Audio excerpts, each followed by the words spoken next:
If your brand belongs in the heart of the yachting world, this is where it happens. Yachting International Radio reaches over 1 million yachting professionals and enthusiasts every month, with 77 million impressions, 220,000 social followers, and 74,000 podcast subscribers. Our hosts are insiders, crew, captains, CEOs, trusted voices shaping the industry. This is targeted, high-impact advertising in a luxury niche. Visit yachtinginternationalradio.com/advertise. Your audience is already listening.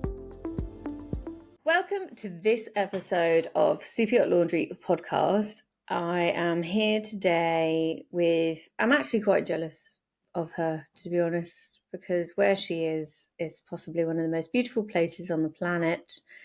And I'm stuck in a very grey UK. So we'll see how this conversation goes. But I'd like to welcome Laura McKnight. How are you today? I am great. Yeah, super sunny in Bali. Done my yoga for the day. It's a great lifestyle. Yeah. Shush. Like I said, I'm not sure if I'm going to enjoy this conversation. I don't know whether it bodes well, and I'm just like, we've got a storm at the moment. It's not really a storm. Obviously the news is trying to tell us all that we're all going to die simultaneously freeze, drown, and burn to death. Generally, that's what most of it's saying. But it's just a bit windy outside, So yeah, sunny, tranquil, paradise in Bali. What on earth would make you want to live somewhere like that? I wonder. Maybe the sandy beaches, the warm ocean. Yeah.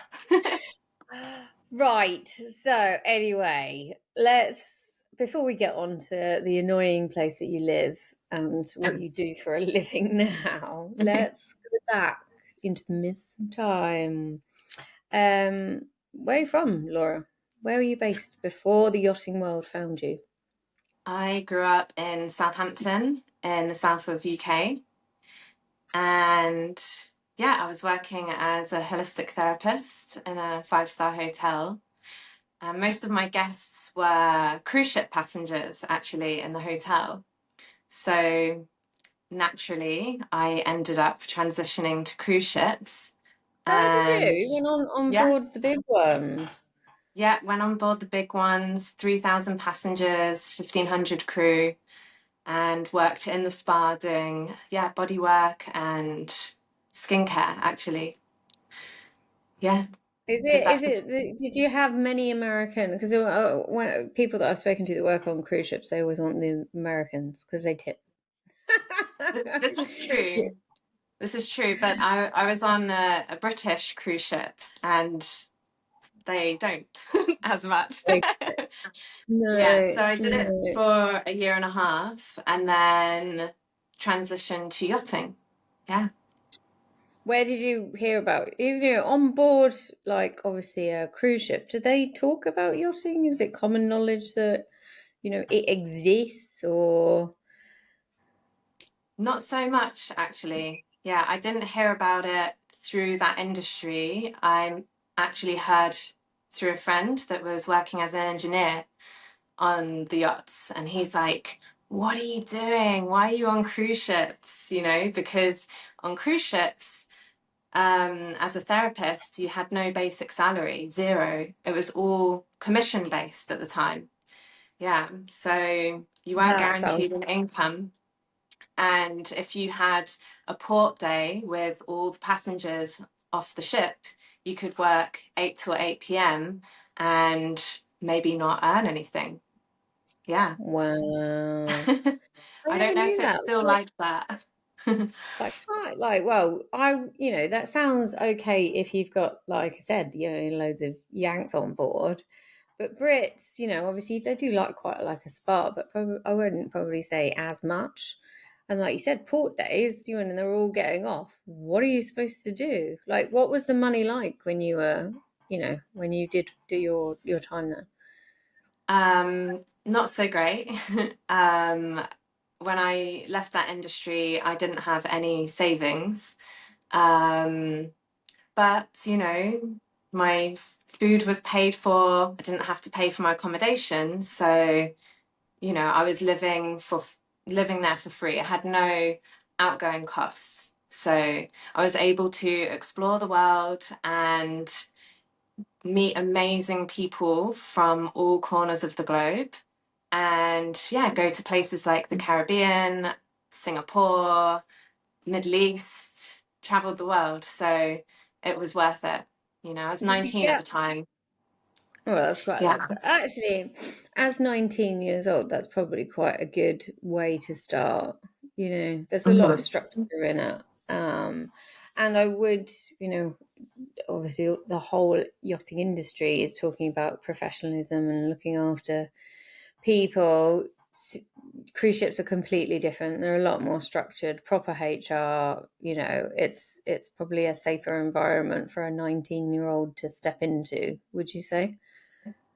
Yeah, I would say so. Yeah, there's definitely a structure to the business, but it still has its pros and cons. And back then, you know, I remember in the crew bar, the crew hangout area, um, you're allowed to smoke inside the crew bar with no ventilation. And yeah, this was the thing. And even the crew accommodation where the crew lived, this was this common smoking area was in the corridor. So Wow. you'd go to your cabin and it would just be misty fog of smoke and crew drinking in the corridor. And you had to have an Wow. agreement with your cabin mate, like, are we going to smoke in the cabin or not? And actually, it was the cause of so many fires on board. Yeah, so I think it's changed that now with regulation, but back then that's how it used to roll. It's quite mad to think, you know, like obviously now, I mean, when was it? When did they bring it in? I can't, 19 something, 1990, I think. But you Hmm. can't smoke indoors in the UK. To think Hmm. of going and working in an environment, you know, where you have to make an agreement with your cabin mate whether we're going to smoke it. Oh, I don't think I could do that. I mean, I've never smoked. I mean, did you smoke? Not at Like, that time. When I was like younger, for a short period, but not at that time. no, it's one of those things. As soon as everywhere stopped, you can't like there's the smell is Hmm. just like even to the point where you know you rent an Airbnb or like a flat or something, you can smell whether somebody smoked in there. So you've got Hmm. crew corridors literally with no vent. You go, what if you wanted to just go for a drink on your break or something like that? Like you'd end up smelling like Yeah, the fag break room. Oh, yeah, exactly. And it's interesting because it feels like in the yachting industry and the cruise ship industry, they're always like several steps behind where the world is moving, you know? So all these changes and regulations are happening in the UK, and it takes like years for those industries to like catch up with those rules almost. At yeah. least that's what I saw in the industry. Yeah, Yeah. I mean, I would probably say because super yachts are very sensitive to smells and stuff like that. Everything needs to Oh, yeah, smell that's different. Yeah. perfect. I don't know. I've never had that question come up. I'd like to ask some people from back in the day, like, what was the smoking situation like? Uh-huh. Um, because trying to get it's bad enough when you have guests that have cigars on board, let alone smoking fags inside. All that fabric, you'd never be able to get the smell out. It'd be a nightmare. So you're on cruise ships, you know, I suppose cutting your teeth with like, so you were like a health therapist. What were you on board the cruise ships? Like, what was your role? Yeah. Yeah. At one point, I was specializing in skincare. So I was doing all the facial treatments. Nice. And yeah, and then I became slimming specialist. So I was doing like contouring, slimming treatments for the body. And I teamed up with the gym instructor to do detox packages and help people lose weight on board, which is On a ironic because cruise. yeah, because there's like unlimited food that people eat. But interestingly, yeah, people would come to us and yeah, come for nutritional advice and weight loss plans. Yeah. Wow. That is, I don't, no offense to you, but I don't probably imagine that's quite very, very successful, or it's like one of those, is, you're on a cruise, you're not really, you make yourself feel better. Like, I've been to see Uh-huh. Laura, so now I can go get absolutely wasted and eat as much as I possibly can. Potentially, right? It kind of makes It's it balance. worse. It's like I'm okay. balance, isn't it? Yeah, I wouldn't. It's like going on an all-inclusive holiday and expecting to lose weight. Not it. No, it's Uh-huh. not. It's not. It doesn't happen. I'm always chuffed if I come back from an all-inclusive and I'm about the Hmm. same. Hmm. You know. So yeah. So after you're trying to keep people fit on a cruise ship, where did So obviously your friend mentioned it. He was an engineer. So you were Yeah. like, yeah. What made you jump? He told me about 6 months into my career on cruise ships. So it was in the back of my mind for ages. And he had told me the money is so good, the tips are outrageous, like you need to change. But I actually didn't believe him at first. So it took me about a year of my own personal research to discover that perhaps some of the things he was telling me were true. And when I left the cruise ships, I ended up with no money. So I worked in the call center selling cruises for about 3 months, saved enough money, and took the courses, the STCW, the medical, Mm-hmm. and got the first plane ticket to the south of France to meet the agencies and, yeah, do the dock walking thing. But in fact, after just a few days, I had several job offers. I think there's always such a shortage of therapists in the industry. So, yeah, jumped on a yacht straight away. Um, Well, it's probably like, as a CV goes, it's really good. You've already tested the water. You've been on cruise ships for a while. They know you kind mhm. of know the drill. And if you can make it on cruise ships, you can definitely make it on yachts, as well as being a therapist. I think, Yeah. that's probably the ideal CV. So it doesn't. What did you think of on T when you got there? I was just so excited. It's so easy to meet people there, meet other crew. You have the common hangout places, and it has a beautiful feeling of community in that town. It feels Mhm. like one of my homes. Was Yeah, it? I really Where did miss you it actually. stay? Sorry. Where did you stay? Me and my friends stayed. We actually rented accommodation together, so private apartments, and then other crews started finding out where we were living, and we ended up having like several apartments in a row, and we could open up our balconies and like go into each other's apartments. So we had a great time. Yeah. Oh, Yeah, we were like cooking with each other and socializing and sharing each other's experience of, how to get a job in the industry. How did the dock walking go for the day? Um, but after 1 week, I had a job, and the yacht didn't want me to join until a month later. So I ended up just staying for a month on holiday with all of these hate yacht it when crew. that happens. That's It horrible. was it was amazing, yeah. And then I joined my first yacht in Portsmouth, which is the sister, like next door neighbor to where I'm from. And You flew back to the UK to yeah, join. flew back to the UK. My mum dropped me off on my first day. Yeah, it was Wow. really cool. Were you supposed to be cruising in the UK then?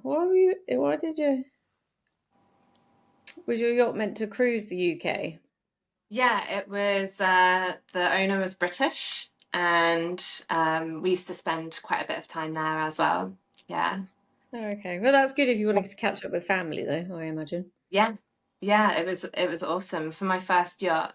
My family came on board, and yeah, it was nice to see them from time to time. Yeah.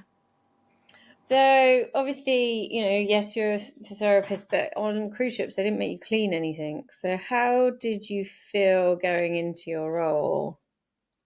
We actually on cruise ships used to have a port clean every week when there was a changeover of guests. So we used to do a full deep clean, similar to yachting, just not to that like level of detail. Um, I actually picked up a book. It's called Yacht Stewardess Guide. I think it's still, you can still get it. And that tells you everything about the yachting industry and what's expected of you. So I was well prepared. I knew exactly what I was coming into, and what was required. So yeah, I was fully aware before. What were your first impressions like being on board? So obviously it's like a slight size difference.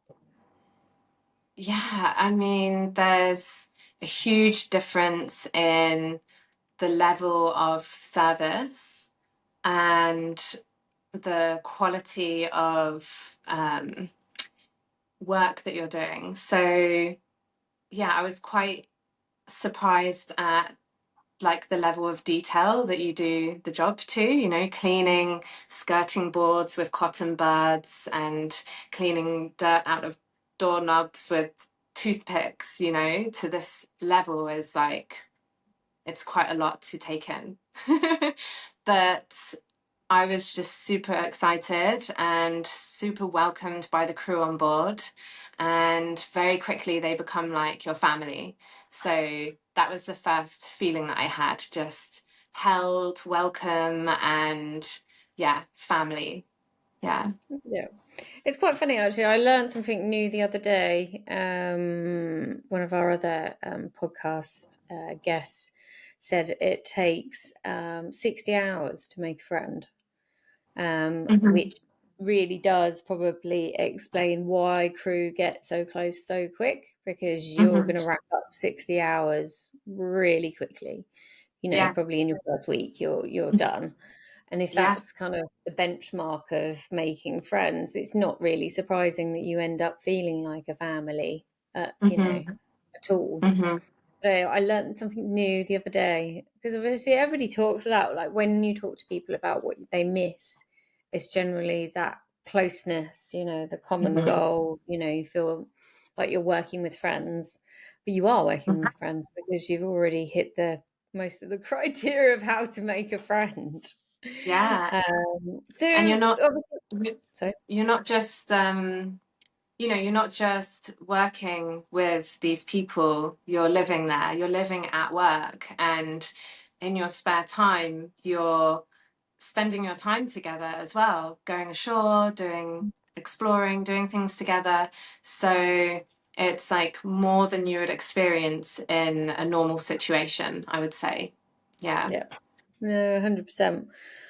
So obviously, first boat. What were your highlights of being on board yachts? Like, what were some of your best times? Wow, gosh.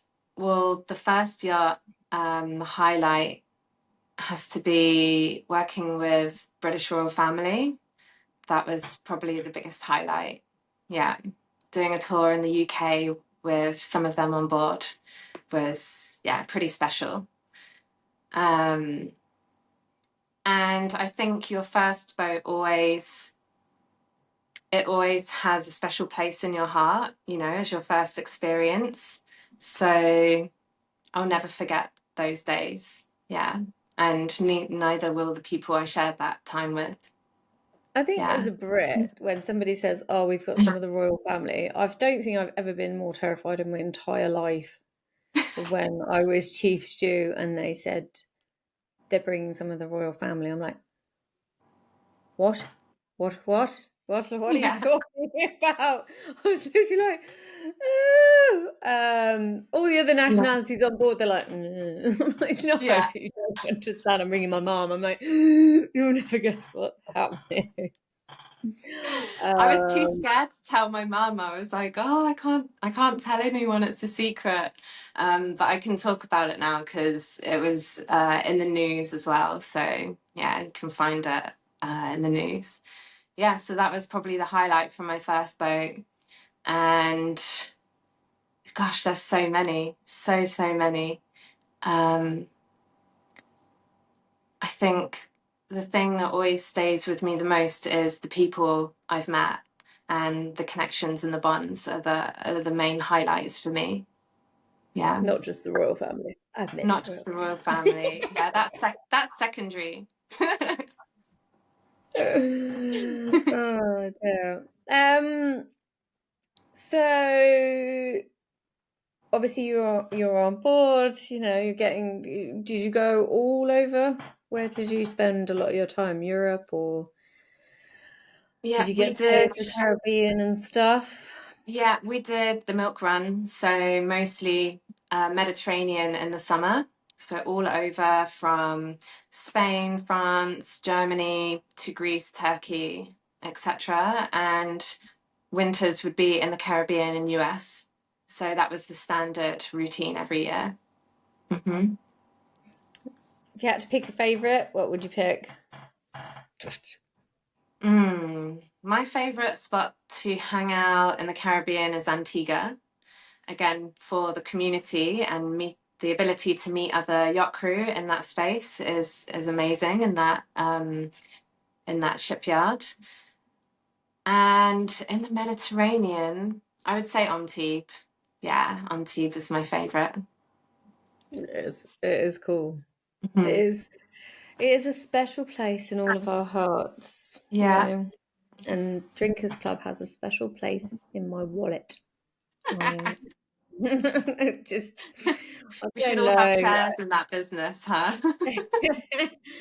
Well, I was talking to a friend the other day because we've got obviously past friends that have worked on board as well. And there's been loads of on Instagram. There's been loads of memes about rosé.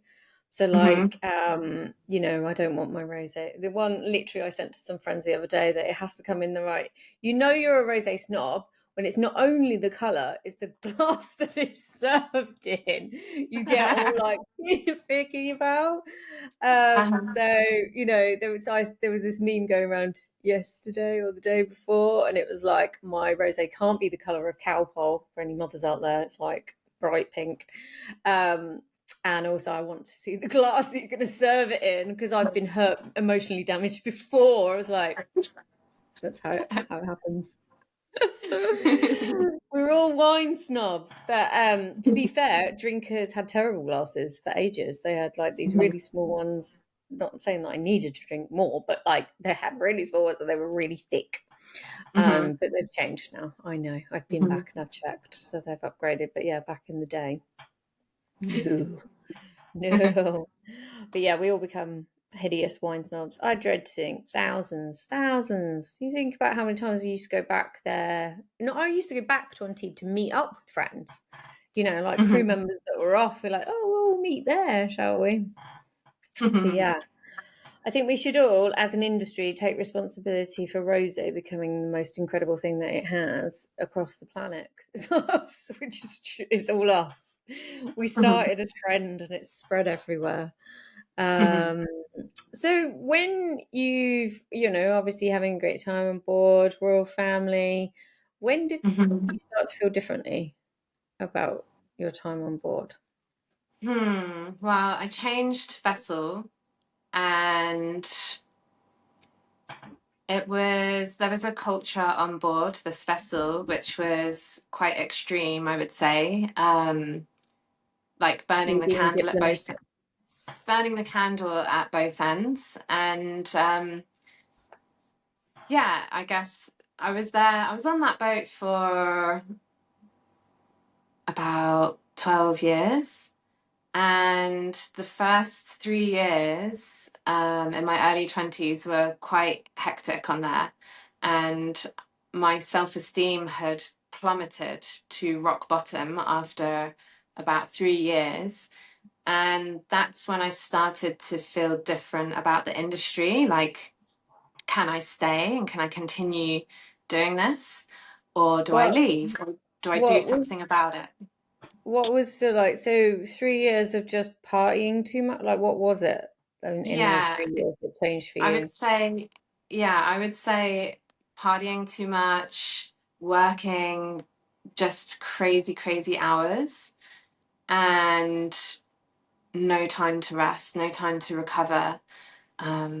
And that would extend into like my time off as well, because you kind of get hardwired into those patterns, into that lifestyle, and you take it into your free time, into your holiday. You go and keep yourself busy the whole time and drink all the time, and just becomes kind of normal. Yeah, so after about 3 years, I hit my kind of rock bottom in the industry and realized that something needed to change. And that's when I first came to Bali. Yeah. And Did you feel like you weren't acting like yourself? In those 3 years, did you just lose the sense of self and kind of go along with what was going on around you, or were you Mhm.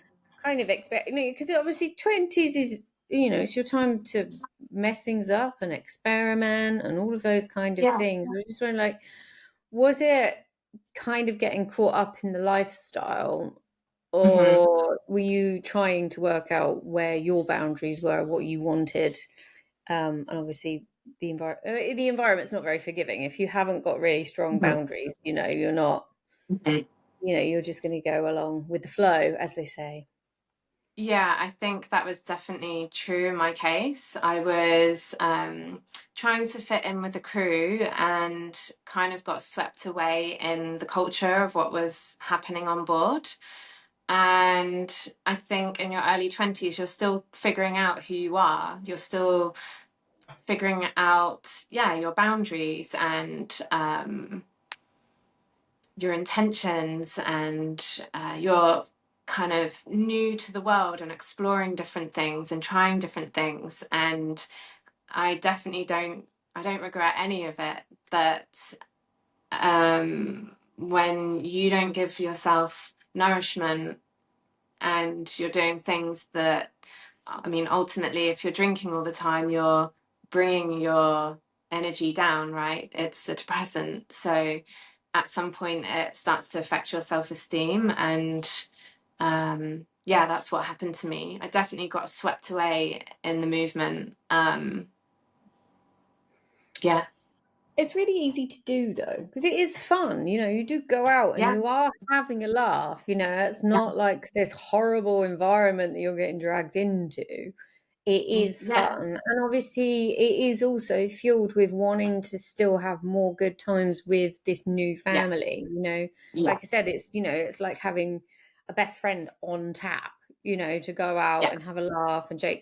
So, like Mhm. for a 20-something-year-old, it's kind of, you're earning loads of money. You kind of have responsibilities, but not. So Yeah. it's, you know, like they say, it is what it is, but Yeah. it's when you're in that experimental stage, I think it's quite a rigid environment. So then Mhm. to try and find out what you like is quite difficult, because the boat's only Mhm. doing kind of one thing. And especially Mhm. if you've always been interested in, health and, Mhm. I mean, was there anything to do with health and well-being on board when you were there? Like, was anybody interested in doing anything healthy, sport, whatever? Um, Yeah, there was like a culture for the gym, I would say. And I was running the spa on board. So it was still like in my field, um, to be connected with health and wellness. Just in my personal life, I wasn't honoring that. And I had some of the best times of my life. And through those social environments, going out with the crew, I created some of the closest bonds that I still have today. So, yeah, I had an amazing time, amazing, and so many great memories.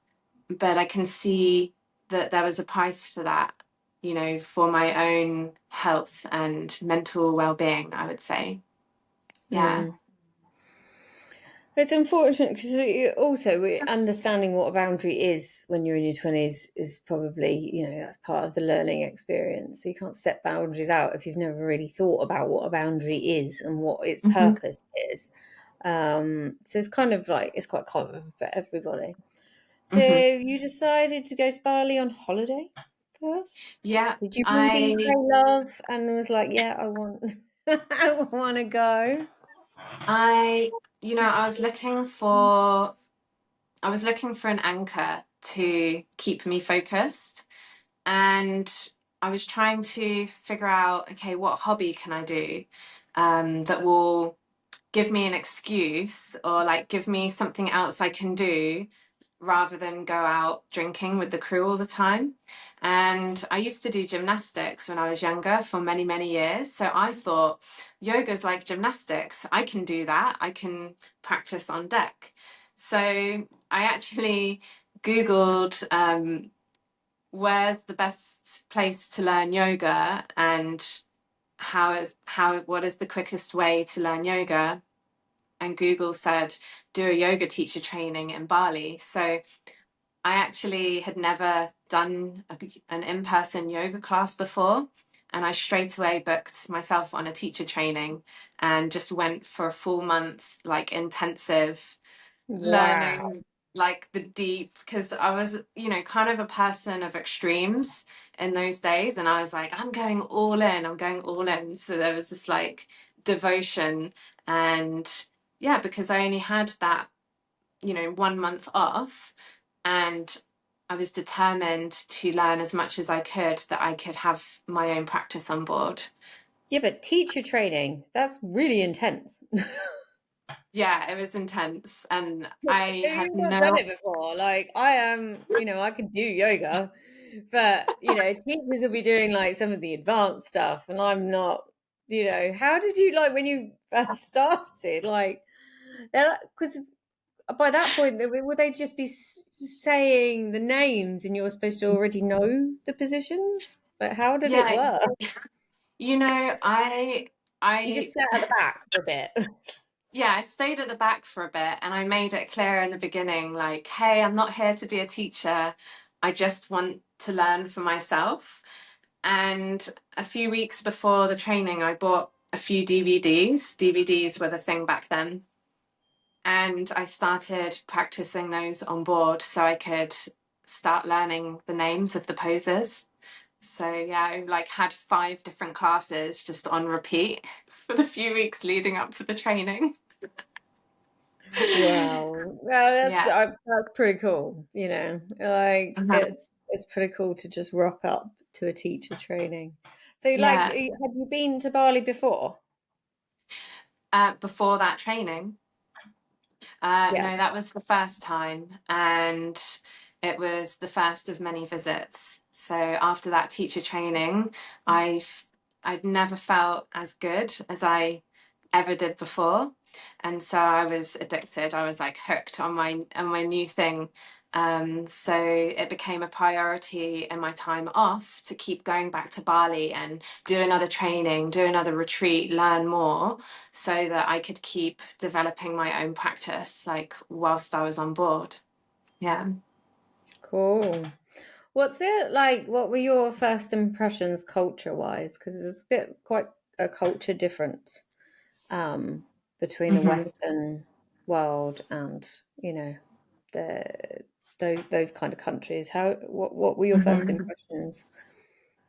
My first impressions of Bali are just how the people here have so many rituals, like daily rituals of devotion to their gods, and daily gratitude practice. And there are a lot of people that don't have so much maybe money or material possessions, and yet they're so grateful and so happy.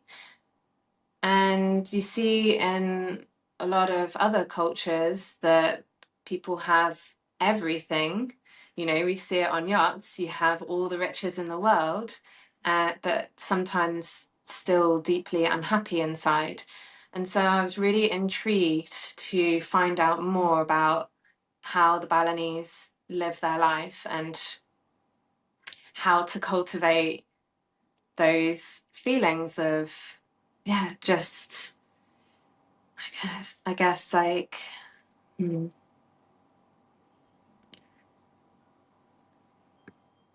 just being grateful for just the small things. You know, you don't need to have everything in the world. You don't need to have you know, a big bank account and a fancy car and to be happy. You can have very little, and still be really happy.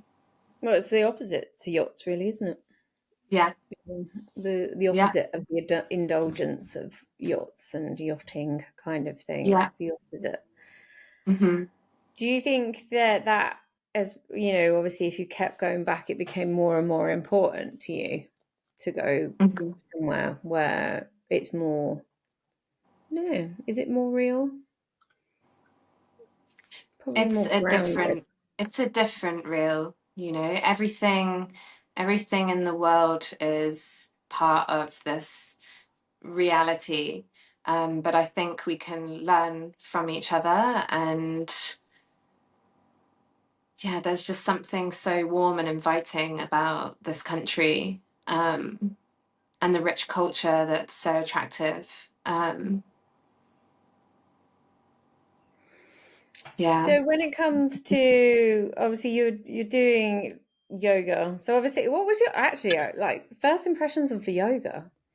You know, because obviously when you start doing yoga, and I'm in a out cycle at the moment. I go through phases, like I go like all in for ages, and then kind of I really need to go back because my lower back is shocking at the moment. But you do get to a kind of click point with yoga. I think it just kind of all kind of falls into place, you know, why you're kind of battling through the different movements. What, you know, if you remember when you started the teacher course to when you finished, what were your main takeaways from that course? Well, I came for a physical practice and I thought it was just a workout. Like, yeah, we're going to do some stretches, get a bit stronger, and this is going to be my new workout routine. And what I had no idea was that it's more of a work in, and that the tools are so vast to improve your life in so many different ways that I realized there's way more to this practice that I need to find out about to empower your life. So it goes way beyond just like the physical practice, and you can explore so many deeper layers of your mental health, your emotional health, your psychology, and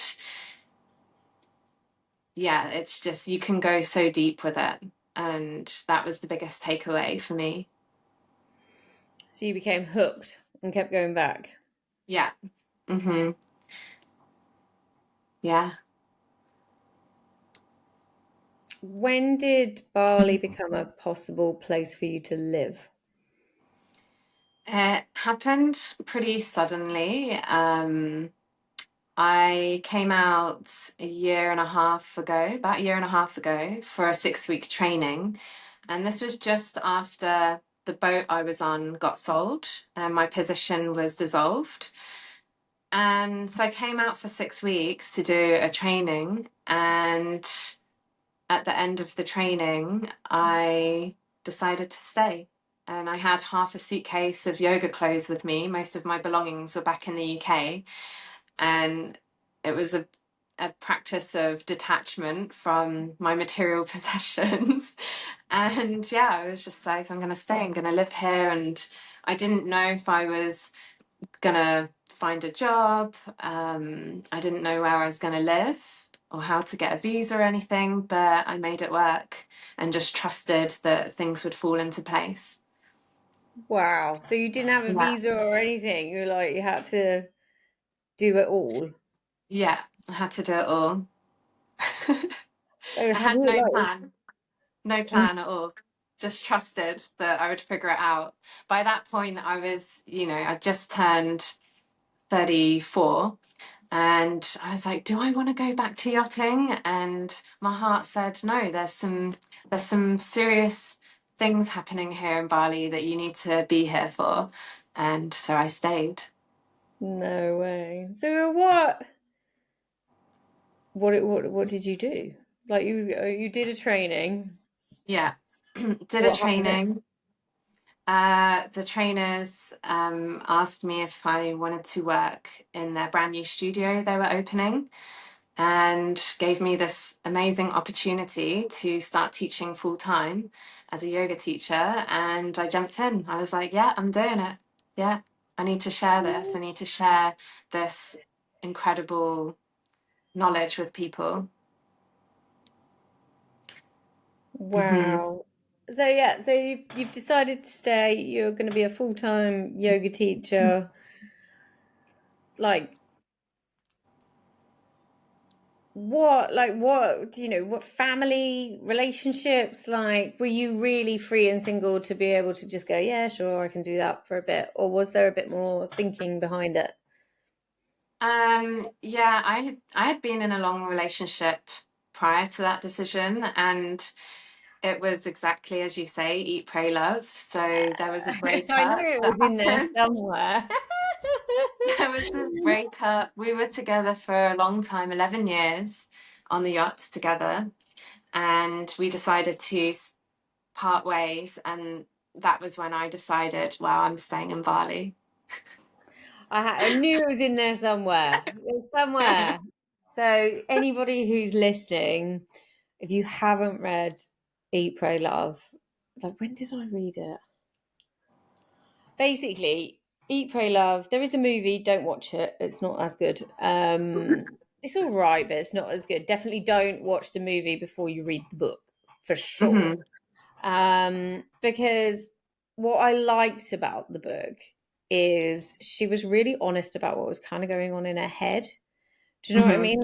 These questions that women ask ourselves. She was very, very honest about wanting more, but not really knowing what that more was. That kind of Hmm. that purpose, that kind of fulfillment. The Hmm. story is she had the stereotypical life, married, career, all of that kind of stuff, but she wasn't satisfied. Then you kind of have this long-term relationship breakup and stuff like that. um I don't even know. Maybe it had only just come out, but it's one of those things. So she goes to 3 different countries, and Bali is the last country that she goes to. And I love the fact of her character. Like, did have you met like a gorgeous South American man? While you're there, have practiced Maybe some really several. interesting tantric sex positions? It's a really, honestly, I strongly recommend it for anybody. Don't be scrolling stuff on your phone. Actually, do the old-fashioned thing and read books on board. It's one of my Hmm. saving things about being on board. Is the internet is great, and I love a good box set and everything else, but it was a great opportunity for me to read, and there's some fantastic books out there, but that was Hmm. quite an inspirational. That's probably the first female book that I've read where, a bit like you, really, she didn't have a clue what she was doing. She was just going to go and see what Yeah. happens. I would say I'm the living manifestation of that book. That's like the story of my life the last year and a half. Do you know, like, so when the book was released, like, they did like this whole, not long afterwards, Oprah had Elizabeth Gilbert on. They did this whole show, and basically Bali was inundated with women trying to discover themselves for like a few years. Like, women were reading this book. Like, I mean, you know Hmm. what I need to do? I need to go to Italy. I'm going to go to India, and I'm going to go to Bali. So it was really Hmm. this whole show that's like, what Oprah's shows used to be like. It's just like a mass of women, and they'd obviously all read the book, and it is quite interesting. I've read some of her stuff afterwards. She's gone a little bit off it, probably not as raw as what she is in April Love, but highly recommend for any woman that wants to justify just doing something completely random. Especially when you're trying to explain it to family members and stuff. Heartbreak is a great motivator as well, I Yeah. think. But yeah, I knew that was in there somewhere. Have you gone? You've been to Italy. Have you been to India? Because obviously that's a great yoga place too, no? Yeah, I've been to India on the cruise ships though, so we only stopped for one day. But it's on the list. It's on the It's list. on the list. Still on the list. Yeah. Still on the list. So you're in Bali, like you said. This we get to the depressing bit for me. Like you're in Bali, living your best life, your best Elizabeth life out there. Great name. There's lots of really good Elizabeths, really, really good throughout history. If you collect it, I'm a collector of great women at the moment, and it's a good, strong name. There's some fantastic Elizabeths, and that obviously she's quite a good one. So it's all panning out really well. You're still there. So what did you say? You've been there a year and a half.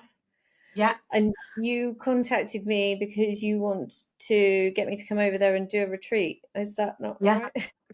Yeah. I have to. I might actually read, eat. Well, no, I won't read, eat, pray, love again because I'll probably end up divorcing my husband before I come over.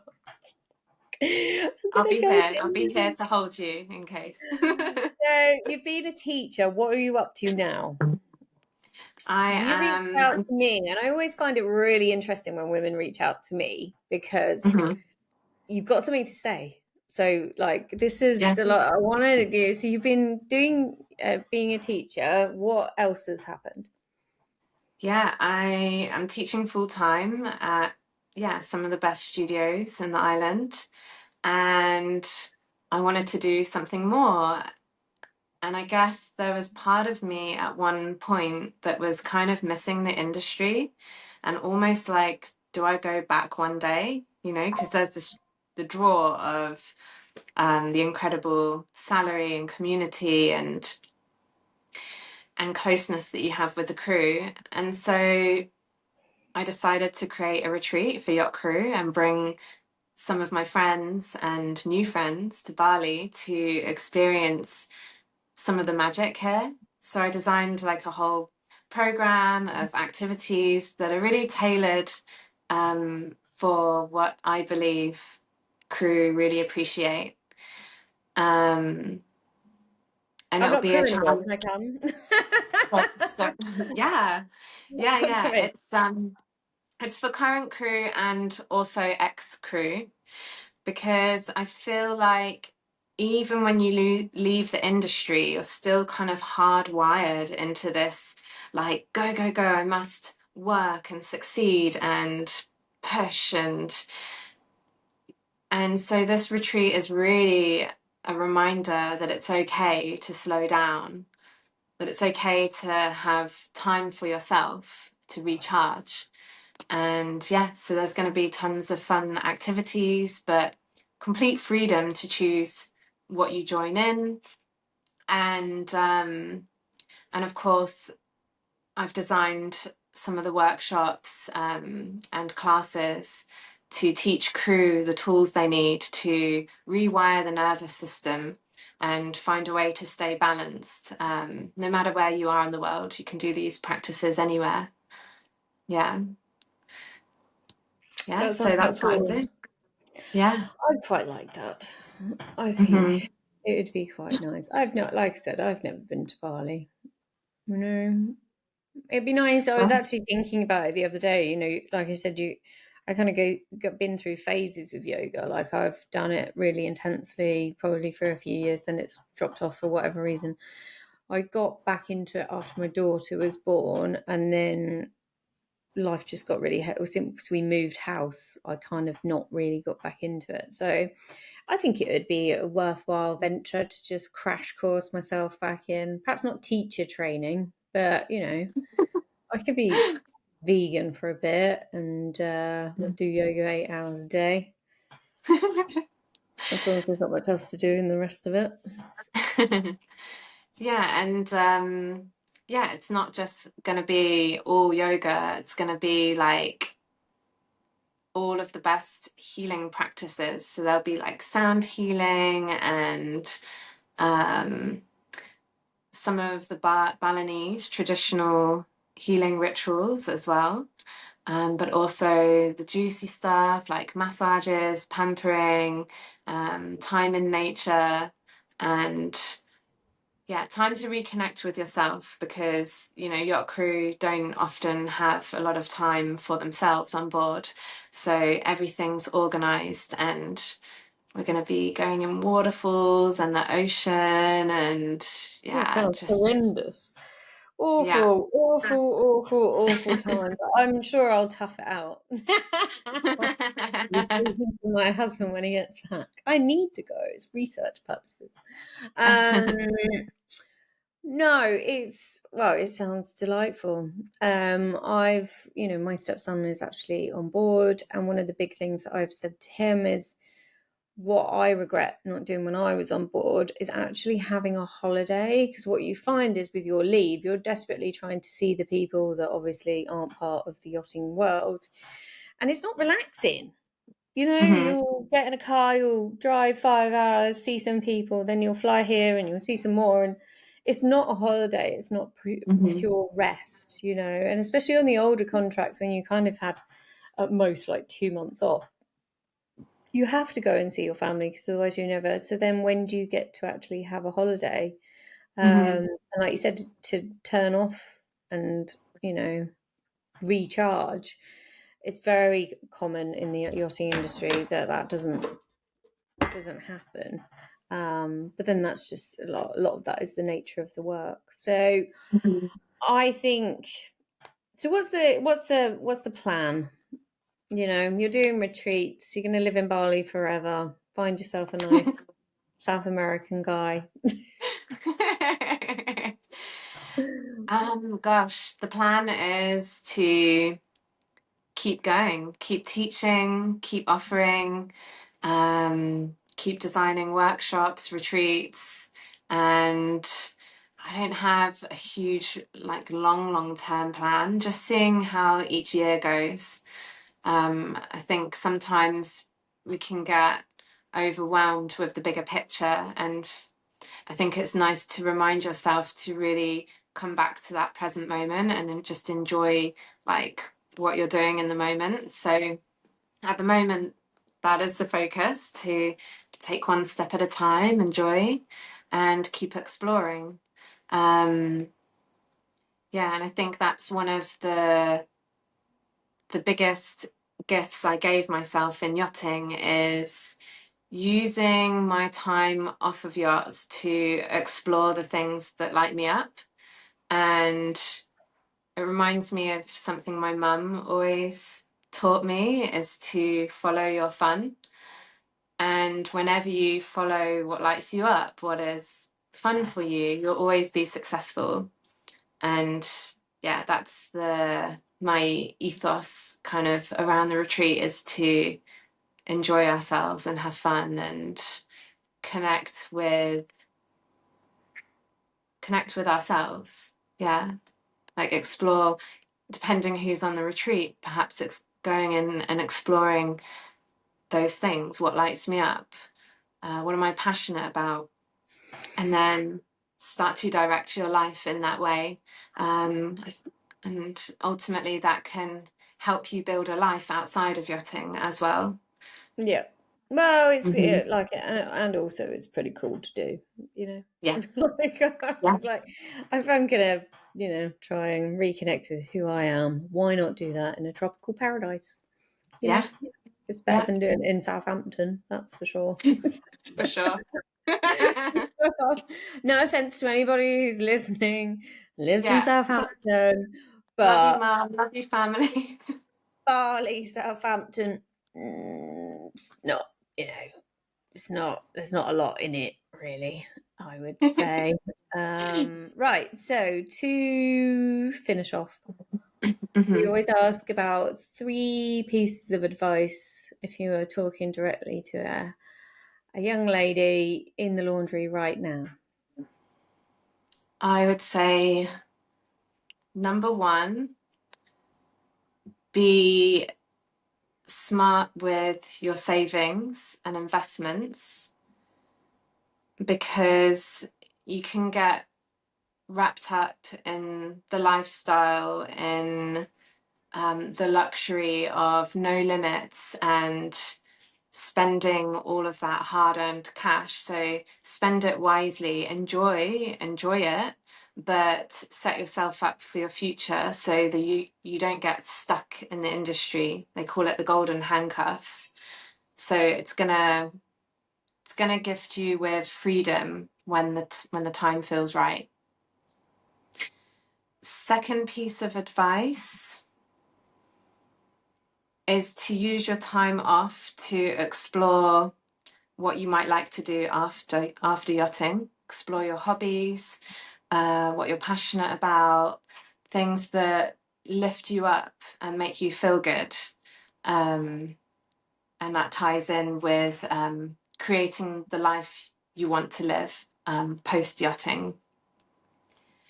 And the third piece of advice would be to discover what your middle path means. So again, like having boundaries on board and knowing when it's time to go home, knowing in your body, like listening to those inner signals when you need rest, and like listening to that intuition that is deep within all of us. Yeah. Yeah, I would agree. If you want to work out whether you're tired or not, lay in your bunk and try and read. Because if you try and you fall asleep, you're tired. Like, it's a really, really easy indicator of whether you need sleep or not. Because as soon as you start reading, you pass out. Like, yeah, I need sleep. If you actually can read for extended period, you're okay. It's always a good gauge. Obviously, read, eat, pray, love as well. Why not, ladies? It is a good read. It is a very good read. Especially for the ones that are more, us lot that are quite adventurous in our lives. Okay, to finish off, what's your craziest story? It can actually be like, so we've had some disgusting ones recently. Okay. People about just being grossed out on board. But it can be crazy. It could be sensitive. It could be anything. But like, if what story pops into your head when you put on the spot? I'll keep it light. I guess one of the craziest things that happened several times over the years is observing several $100,000 be thrown around the room as gifts to the crew. And yeah, that's my favorite memory of yachting. Yeah, throwing packets of money towards the crew, just like tens of thousands. Here you go. Thanks. It's raining money. Anymore? Like, God, I wished I concentrated more in sports to catch these. You're like, oh shit. Should have practiced catching more at school. Throwing money at wow, you have some boots. Throwing money around the place. Never had that before. Yeah, it's pretty bonkers on board, Yeah. That's a bit different to the last one. What did it say? Somebody was it last couple ones that like somebody was saying that she found fish in bed. Dried fish. Under the mattress. Lovely. Nice. Why? Well, crew like to play these tricks on each other, don't they? Well, yeah. The dried fish, like that's below the belt. If that's a prank, that's not good. It reminds me of yes, there are a couple of stories on my last boat. I think a giant frozen fish ended up in one of the crew's suitcase. And also a leg of Serrano ham ended up in one of the crew's suitcase, only to be discovered by security on their way through the airport. No. Bloody deckhands. It's always them, isn't it? Yeah. Always them. Led on by the first officer. First officers pretend to be responsible, but they're basically a deckhand in disguise. That's it. That's funny. I actually find that quite funny. But I would hate if it happened to me. I would probably cope with the ham, but definitely not the fish, not in my luggage. Be like, oh, that's not ideal having ham in my luggage, but I know how good it is, so I'll take that. Especially if it's come off the boat, it's going to be like the best, like the best ham you'll ever have. Thank you so much for coming on to the podcast. I definitely want all of the information about your retreats. I will be talking to my husband shortly about why I need to go. I'm not really sure how I'm going to pitch it yet, but I'll think of a way to do it. If he goes on golf days, he goes away for golf, like for 4 days, wherever, although he says he's working. I think it's only fair, that we should do it. But please send all of the information of your retreat, and we will make sure that obviously it goes out with the podcast. Thank you so much for coming on. Thank you so much. It's been great speaking with you. Yeah, thanks. It has been quite enjoyable, considering I'm just annoyed that I'm not there. And I'm here in a wet, grey UK. But thank you very much. If, dear listeners, you've enjoyed this episode and you want to go on a retreat to Bali, let me know. Maybe we could do a whole group and then we can record what it's like to go on Laura's retreat. That would be quite cool. Any other mothers out there that are listening that might be able to get some time off? We can go en masse as well as like the crew on board. If you've enjoyed this episode, there are many others, but until we speak again, take care of yourself. Goodbye.